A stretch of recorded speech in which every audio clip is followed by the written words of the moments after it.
Hello students, आज के इस वीडियो में हम बात करेंगे ऑक्सी एसिड या ऑक्सो एसिड्स के बारे में। तो चलिए जानते हैं क्या है ऑक्सी एसिड्स या ऑक्सो एसिड्स और इसे क्यों बोलते हैं। तो चलिए देखते हैं।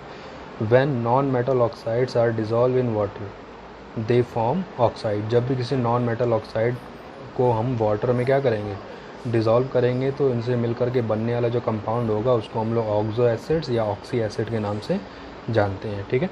Generally atom having less electronegativity than oxygen form oxy acids. ठीक है। ऐसे एटम जिनकी इलेक्ट्रोनेगेटिविटी ऑक्सीजन से कम है वो ऑक्सीजन के साथ कंबाइन करके आपके ऑक्सी एसिड्स बना सकते हैं। ठीक है। Only one such compound of fluorine has been prepared which is unstable और it is called fluoro acid instead of oxo acid. सिर्फ एक ऐसा कंपाउंड है जिसको हम लोग ऑक्सो एसिड ना बोल करके फ्लोरो एसिड बोलते हैं और वो कंपाउंड है आपका HOF। इसमें जो आपका एलिमेंट है वो आपका फ्लोरीन है और फ्लोरीन आपका लेस इलेक्ट्रोनेगेटिव होता है, मोर इलेक्ट्रोनेगेटिव होता है किससे, ऑक्सीजन से। मोर इलेक्ट्रोनेगेटिविटी होने की वजह से ऑक्सीजन से इसको हम लोग ऑक्सो एसिड ना पढ़ करके फ्लोरो एसिड नाम देते हैं। ठीक है। Oxy acids have at least one OH group in their structure. Oxo acids की एक प्रॉपर्टी ये भी है कि इनमें एक OH ग्रुप जरूर होगा जो कि डायरेक्टली अटैच्ड होगा नॉन मेटल एटम से। ठीक है।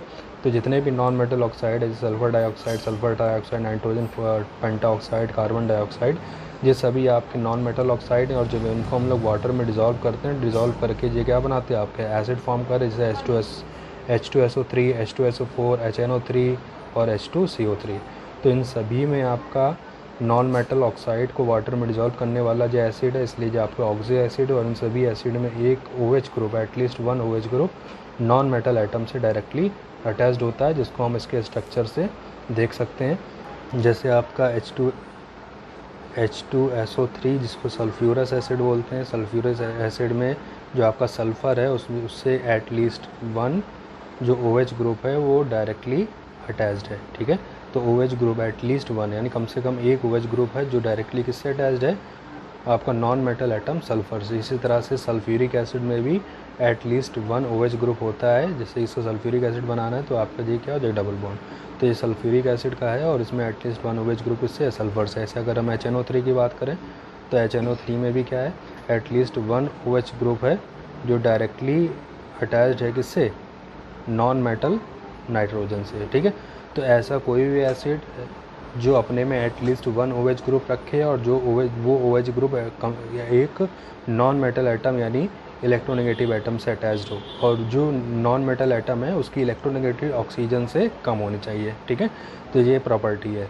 और जितने भी नॉन मेटल ऑक्साइड होते हैं वो सभी आपकी ऑक्सो एसिड फॉर्म करते हैं, कब, जब उनको वाटर में डिज़ोल्व करा जाता है। तो ये सभी आपके क्या थे, ऑक्सो एसिड्स है ना। ऑक्सो एसिड्स क्या होते हैं, अब इनकी हम पीरियोडिसिटी के बारे में जानते हैं, किस तरह से इनकी जो एसिडिक स्ट्रेंथ है डिक्रीज़ या इंक्रीज़ करती है जब हम किसी पर्टिकुलर ग्रुप या पीरियड में मूव करते हैं। तो फर्स्ट हम बात करेंगे एसिडिक स्ट्रेंथ के बारे में। तो इनमें बताया गया in a period strength of oxo acid increases from left to right because non metallic character increases. ठीक है।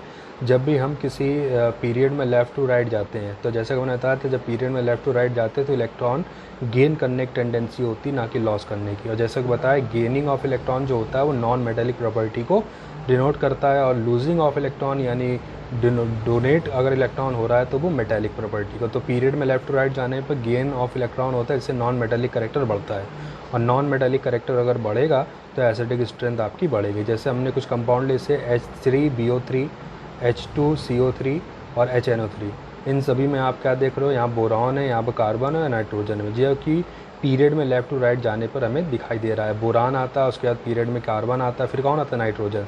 तो जैसे जैसे हम लेफ़्ट टू राइट जाते हैं पीरियड में वैसे वैसे इसकी नॉन मेटालिक करेक्टर बढ़ता है, यानी नाइट्रोजन का नॉन मेटालिक करेक्टर ज़्यादा है, इसलिए इससे बनने वाला जो एसिड होगा वो आपका स्ट्रॉन्गर एसिड होगा। किससे, कार्बोनिक एसिड यानी कार्बन से बनने वाले एसिड और बोरिक एसिड यानी बोरॉन से बनने वाले एसिड से। इसी तरह से सिलिकॉन, फास्फोरस, क्लोरीन।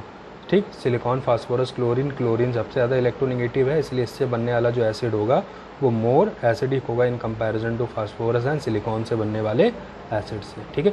तो ये पीरियड की बात थी, जब भी हम पीरियड में लेफ्ट टू राइट जाते हैं तो नॉन मेटालिक करेक्टर बढ़ेगा, नॉन मेटालिक करेक्टर बढ़ेगा तो acidic property of oxo acid भी क्या करेगी, इंक्रीज करेगी। ठीक है।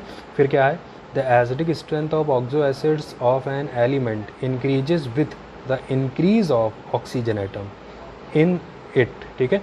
अब फिर दूसरी प्रॉपर्टी क्या है, अगर आपके पास कोई ऐसा ऑक्सो एसिड है जो कि एक ही नॉन मेटल यानी एक ही एलिमेंट से मिलकर बना है, बट उसमें नंबर ऑफ ऑक्सीजन आइटम क्या कर रहे हैं, इंक्रीज़ कर रहे हैं। जैसे कि ये आपका सल्फ्यूरस एसिड, ये आपका सल्फ्यूरिक एसिड है, दोनों में क्या देख रहे हो, सल्फ़र है, बट यहाँ पर नंबर ऑफ ऑक्सीजन आइटम कितने हैं, 3, यहाँ पर कितने 4 हैं। तो ज़्यादा ऑक्सीजन रखने वाला जो कंपाउंड होगा, जो एसिड होगा, वो आपका स्ट्रॉन्गर एसिड होगा in comparison to less oxygen रखने वाला एसिड। ठीक है, इसी तरह से नेक्स्ट में जो है वो क्लोरीन का ही है। देखो इसमें क्लोरीन, इसमें क्लोरीन, यहाँ पर सभी में क्लोरीन है।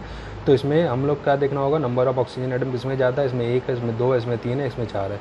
तो जैसे जैसे नंबर ऑफ ऑक्सीजन आइटम बढ़ेंगे एसिडिक प्रॉपर्टी भी बढ़ेगी, यानी जो आपका HClO4 होगा वो स्ट्रॉन्गर एसिड होगा in comparison to HClO3, HClO2 और HOCl के। ठीक है, तो ये एसिडिक प्रॉपर्टी है जो कि हम लोग पीरियड में जब लेफ्ट टू राइट मूव करते हैं तो उसके अकॉर्डिंग ये चेंज होती है। ठीक है, तो पहले में क्या था, अगर नॉन मेटल अलग अलग हैं, ठीक है, तो कौन ज़्यादा नॉन मेटेलिक है उसके अकॉर्डिंग एसिडिक प्रॉपर्टी होगी।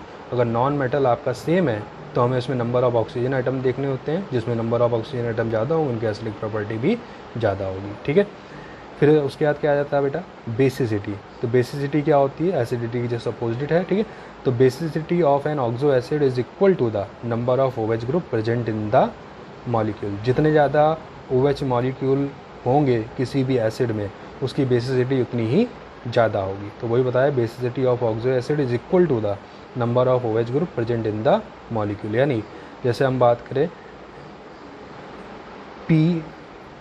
H 3 है तो H3PO2 है, जिसका जो स्ट्रक्चर है इसमें आप क्या देख रहे हो, एक OH ग्रुप है, यानी ये आपका मोनोबेसिक है। कैसा है, मोनोबेसिक एसिड है। ठीक है, यानी इसकी जो बेसिसिटी है वो कितनी है, मोनोबेसिक होने को, यानी एक है, क्योंकि इसमें एक OH है।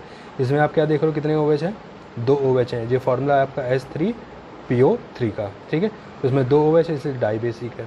ये आपका H3PO4 का है, इसमें कितने OH हैं, 3 OH है, ये आपका ट्राइबेसिक है। तो बेसिसिटी जो होती है वो नंबर ऑफ OH ग्रुप के अकॉर्डिंग चेंज होती है, यानी जितना ज़्यादा OH ग्रुप होंगे उसी के अकॉर्डिंग उसकी बेसिसिटी होगी। तो ये ऑक्सो एसिड्स था और उनकी एसिडिक और बेसिसिटी के बारे में ये कुछ टर्म थे जिनको आपको ध्यान रखना है। आपसे यहाँ क्वेश्चन मल्टीपल चॉइस में या ऐसे बोल देगा और कहेगा कि इनमें सबसे ज़्यादा कौन स्ट्रॉन्गर एसिड है और कौन वीक एसिड है, तो हम इस पॉइंट से इसको पहचानते हैं। यहाँ पर एक एक्सेप्शनल केस भी है जिसको आपको ध्यान रखना पड़ेगा। ठीक है, जो बेसिकली कॉम्पिटिशन में आपसे पूछा जाता है, the strength of oxo acids of phosphorus increases in the order. ठीक है, इसके लिए हम लोग क्या देखा है कि जो same number of non metal रखते हैं उनकी जो एसिडिक स्ट्रेंथ होती है वो ऑक्सीजन मॉलिक्यूल बढ़ने के साथ बढ़ती है। बट यहाँ पर आपको ध्यान रखना होगा, इसमें एक्सपेरिमेंटली जब देखा गया तो इस केस में ऐसा नहीं होता। ठीक है, और यहाँ जस्ट ऑर्डर अपोजिट होता है, यानी जितना ज़्यादा ऑक्सीजन आइटम रखेगा फास्फोरस का जो एसिड है वो उतना ही वीक एसिड हो जाता है। यानी H3PO3 PO4 है, H3PO3 है और H2PO2 है। बेसिकली होना किसको चाहिए था सबसे ज़्यादा एसिडिक, इसको होना चाहिए, मगर यहाँ पर जस्ट अपोजिट ऑर्डर है, यानी कम ऑक्सीजन मॉलिक्यूल रखने वाला ज़्यादा एसिडिक होगा और ज़्यादा ऑक्सीजन रखने वाला कम एसिडिक होगा। तो ये आपका था बेटा ऑक्सो एसिड, और जिसको हम लोग ऑक्सी एसिड भी बोलते हैं। क्यों बोलते हैं, और उसकी एसिडिक स्ट्रेंथ को एक्सप्लेन करते हुए कुछ पॉइंट हैं। ठीक है, अब बढ़ते हैं अपने नेक्स्ट टॉपिक की ओर, जिसको हम लोग देखेंगे नेक्स्ट वीडियो।